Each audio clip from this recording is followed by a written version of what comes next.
Guys, did you know your printer may have hidden poop down here under your bed?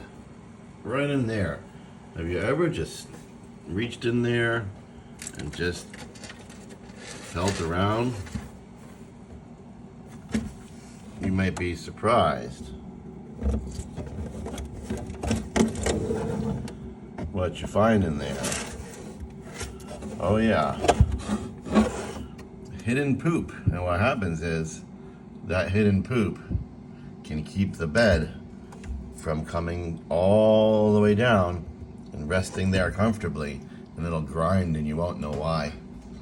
It can also happen here, it can also happen here and here, and it can also happen right here. Sometimes you can't really see it, but if you look in there, there's a piece of poop, and it keeps your print bed from going all the way up. It may grind, and you won't know why. So reach in there and clear that stuff out.